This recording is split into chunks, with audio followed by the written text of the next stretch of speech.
Hey yarn gang, Nikki from Bunny Crafts Oxford here with another Dye With Me video. I hope everyone's doing alright, and we're going to be doing a couple of new things today that I've not tried, and this is going to be a part of my Gothic Fairy Tales collection that you'll be able to find on the Bunny Crafts website. First of all, if you are new to the channel, then welcome. Thank you so much for joining us. Please do subscribe, hit the thumbs up and a notification bell so you don't miss future content. And if you are a returning viewer, then thank you very much. So I'm doing a voiceover because I had some issue with the sound to this video, and I'll try and do my best to talk you through what I'm going to be doing. I have 400 grams of yarn in the pan that you can see, and the skeins are twisted. Two of the skeins are DK and two of the skeins are sock. The DK is my MCN base, so 80% merino, 20% cashmere and 10% nylon. Yes? No? That doesn't make sense. No, yeah, it's 10% cashmere, 10% nylon. I can't do math. Wow, that's a good start. And this is what I'm pointing at right now. So the sock is my standard sock, which is my all day sock, 75% merino, 25% nylon. So all four skeins were in a pre-soak of citric acid with just some tap water. And we are going to do a Gothic Fairy Tale colourway that is inspired by The Little Mermaid. So excuse my hand waving around, but I'm just going to give you a little bit of background on why I thought Gothic. The original Little Mermaid is not a fairy tale ending at all. She does not get a prince, and she turns into foam at the end and she dies. And this to me had a bit of a Gothic ring to it, along with a lot of the Hans Christian Andersen's fairy tales, like The Little Matchstick Seller, The Ugly Duckling, The Princess and the 12 Swans. If anyone's not read that one, it's just one of my absolute favourite fairy tales. And so when I thought of the Disney Little Mermaid, the one sort of character that made me think Gothic was Ursula. So this is kind of a smash between the original fairy tale of The Little Mermaid and the Disney version, where we're going to be using some blacks, some purples or lavenders, and then some teal to represent Ursula. And what I'm going to do is I have a 1% solution of Jacquard True Black, and I'm going to pour that halfway up from the bottom, halfway up to the skein, and leave it. And then I'm going to take my purple lavender colour, and I'm going to do the same from the top down. And so in the middle there should be a bit of a mix where the purple and the black meet. And the idea is to really represent Ursula as the octopus. So, you know, she's got her black body with her purple tendrils underneath where the suckers are, and then at the top, you know, her face and her shoulders and arms are all this lavender purple. And then the teal, we're going to speckle after it's all set. We're going to untwist the skeins and we should get some white, and then we're going to speckle it with teal, and the teal is to represent her eyeshadow. And I'm now going to go in with the black, and I've moved the pan around so you can see better. And it's so much fun pouring this. You will see the tendrils, and I'll actually speed this up a little bit as well, so that this video doesn't end up being 3.5 days long. But yeah, so going in with the black, and after that I'm going to go in with the purple. and then we're going to cover this and leave it for about 15 to 20 minutes. And as I'm pouring in the black, it's really satisfying to see the tendrils of black just creep up the yarn, and you'll be able to see the effect later in the dry yarn, where these tendrils have sort of created these grey areas, and then where they've mixed with the purple, it's become softer, and it's just a really good effect that I got, and it was exactly what I was after. So after the and I had a lot of black left over, I want to say, so I'd mixed 1.5 litres of 1% black solution, and I don't know why I'd mixed that much. I didn't use the full like 1.5 litres. I think I had a cup of it, and I'm going in with the lavender now, and you can see the lavender snake down towards the black as well, and it is genuinely the most satisfying feeling. I've really enjoyed this. So yeah, we are getting our dye on.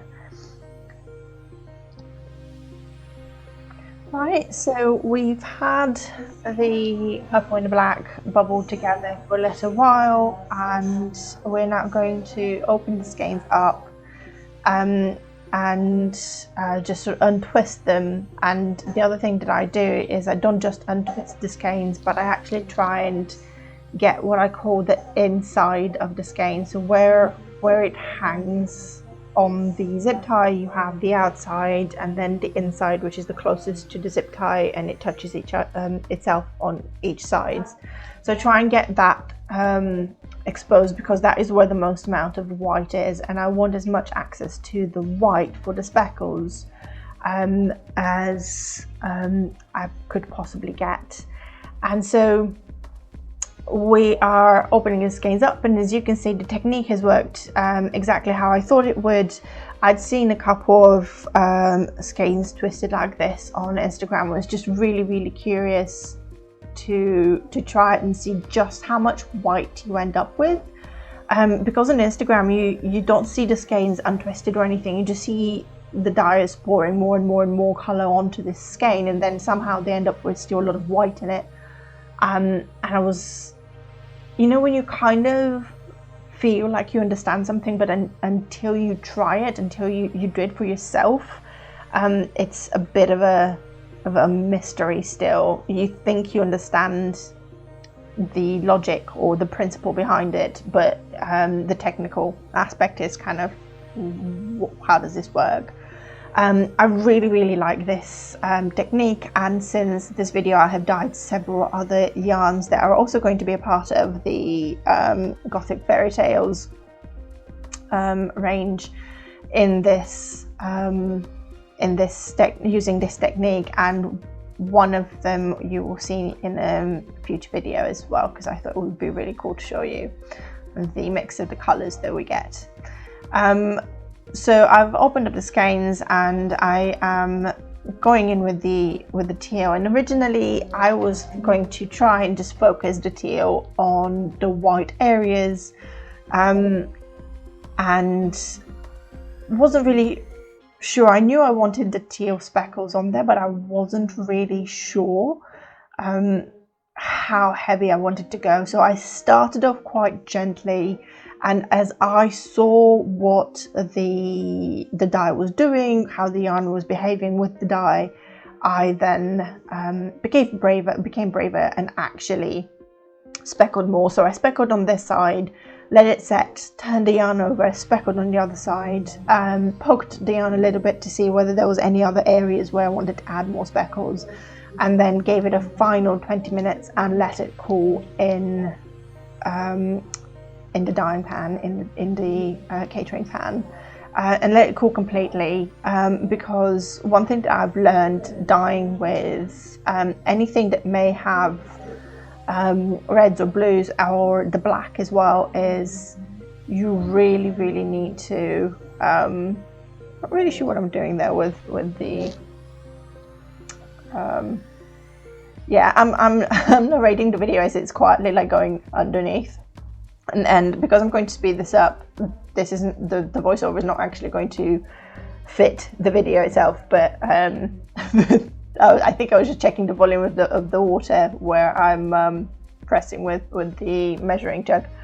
Anyway, to go back to what I was trying to say about the dye, when I'm using black or I'm using purples, blues and pinks, I make sure that I give the yarn an extra blast of heat, and I leave it to set a little bit longer, because what my experience is that those dyes do have a tendency to either leave a little bit of residue if you're using them in powder form, or because they are quite saturated, they tend to bleed when you rinse them. There are a couple of red dyes that I really struggle with.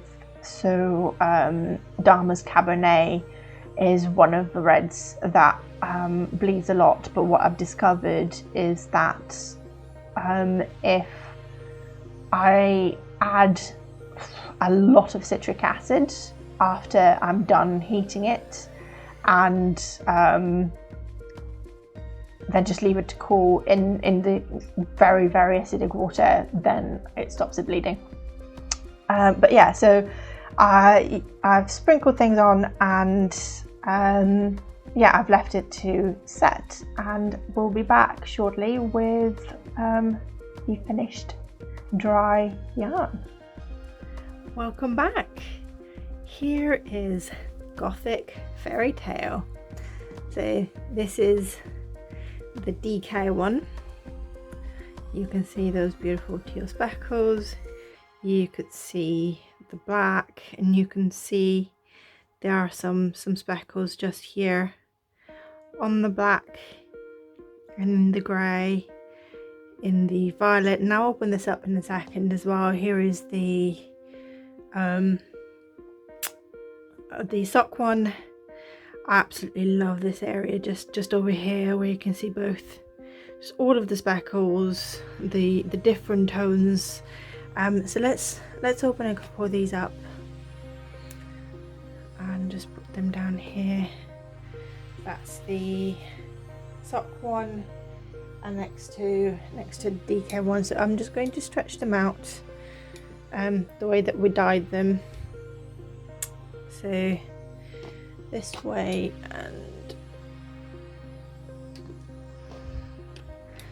this way. So I'm just going to fold them over. Oh, there goes the camera. Oh, hold on, I'm making such a mess. Okay, there we go. So this is the black side that we dyed, this is the purple side, and then the speckles go all over, and you can really see them. Particularly, I'm just going to grab the camera and bring you in a little bit so you can really see the speckles on both sides here in the DK. The DK one, because it's a thicker, sort of rounder yarn, the speckles are slightly bigger than what you see if you have a look on the sock. And again, it's the weight of the yarn will, along with obviously the amount of citric acid, the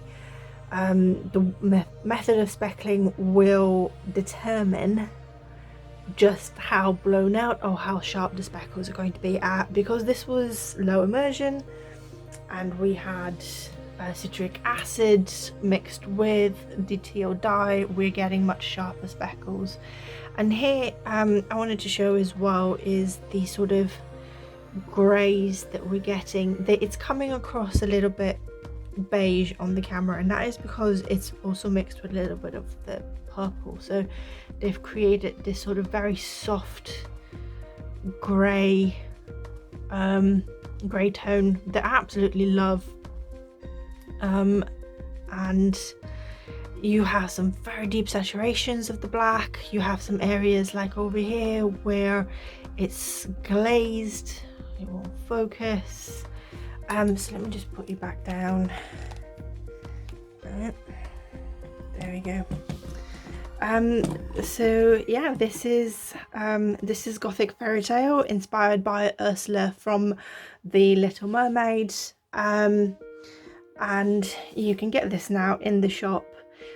The new website has also launched, so you can go on the link below at www.bunnycraftsoxford.com and get yourself a skein of these beauties. I'm also going to try and dye this in brushery alpaca, so we should get some really funky effects. I'm trying to see if I have a brushery alpaca you may have seen,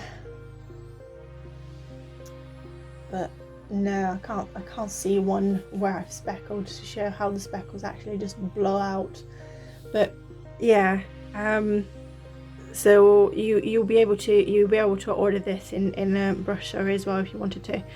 So yeah, this is Gothic Fairy Tale. Thank you very much for joining me for another Dye With Me video. If you haven't done so already, don't forget to subscribe, give us a thumbs up, because it really helps share this video out and get more people to see it. And don't forget to hit the notification bell so you don't miss any other content coming up in the future. If you want to support the channel further, you can go and buy any of my yarns on either my Etsy shop or on my official website. Or if you don't want to buy a yarn but you still want to support a little bit more, you can go and buy me a coffee. All of the links are below. Thank you so much for joining me, and I'll see you next time. Bye bye.